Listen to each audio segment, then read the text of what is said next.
Salut, c'est Corinne. Je vais vous présenter un petit jeu dont j'ai eu l'idée pour initier les enfants, mais ça peut être pour des adultes aussi, à l'écriture cunéiforme. Voilà, donc j'ai imaginé un petit tableau avec des signes sumériens en écriture cunéiforme, avec leurs valeurs phonétiques en sumérien et leur traduction en français. Alors, je vais vous le présenter.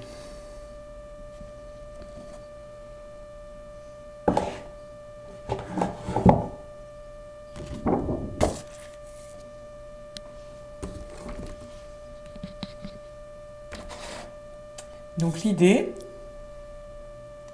c'est que on a des jetons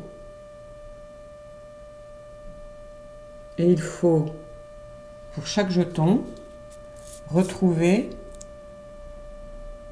dans la colonne qui est vide ici, où est-ce qu'ils doivent correspondre. Alors par exemple, si on prend celui-ci, on cherche. Où est-ce qu'on l'a? Ah, on l'a ici. Donc, ce signe,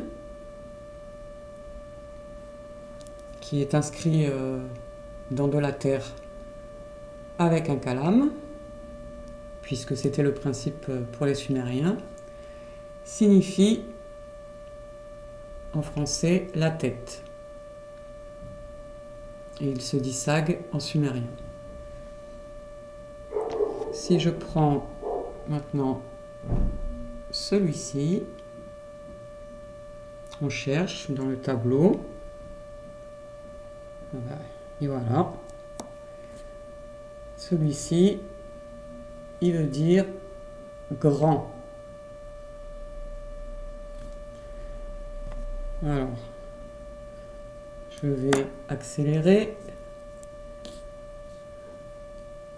Celui-ci, il veut dire boire.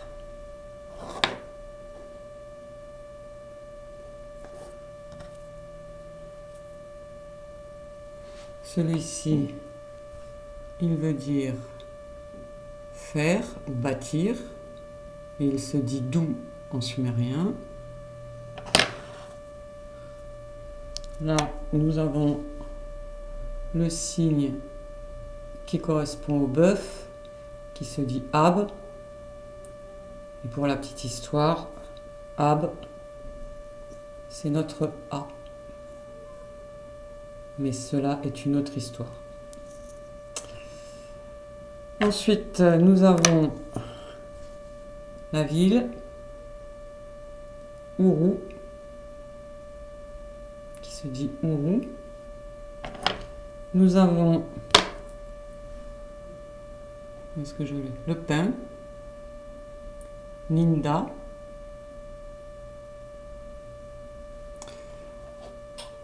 Nous avons le verbe aller, qui se dit doux. L'eau.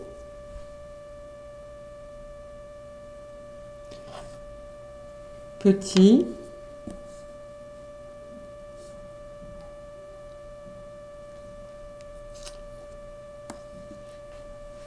Le pain. Ah non. Manger.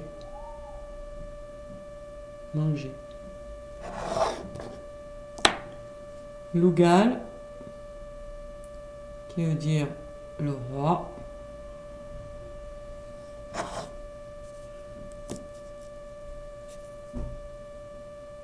L'homme, qui signifie, enfin, qui se dit loup en sumérien.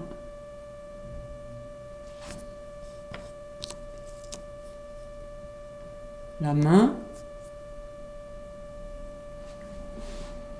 Là, c'est des idéogrammes. Hein. Donc la main, qui se dit chou. Le signe pour indiquer que c'est une femme, voilà, sexe féminin. Idéogramme toujours, hein. Je vous fais pas un dessin. Voilà. Ah, il y a une petite erreur dans le dessin. Voilà. Et le verbe donner.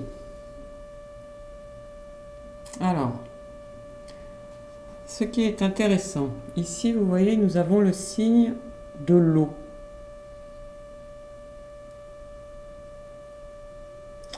Et ici nous avons le signe de la tête. Et ici nous avons le signe qui correspond à boire.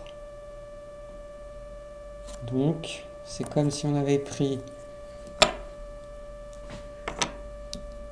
ces deux signes, la tête et l'eau, et à l'intérieur de la tête, du signe de la tête, on y a intégré, ils ont intégré, les Sumériens, dans leur écriture, l'eau. Donc les deux ensemble signifient boire. Ils ont inventé un troisième signe avec deux premiers signes. Et on retrouve la même chose avec le signe de l'homme, le signe de grand, celui-là, grand, et les deux mis ensemble signifient grand homme, c'est-à-dire le roi. On a pareil avec le pain avec le signe de la tête, à l'intérieur duquel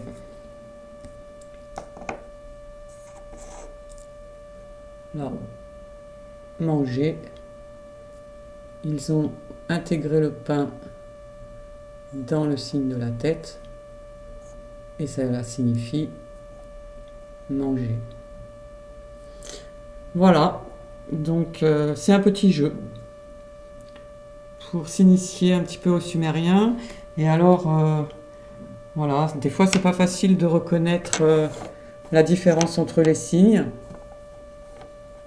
Donc ça demande quand même un petit peu d'attention, c'est ça qui est intéressant, d'observation, pour pas se tromper et les mettre au bon endroit. Voilà, je vous remercie.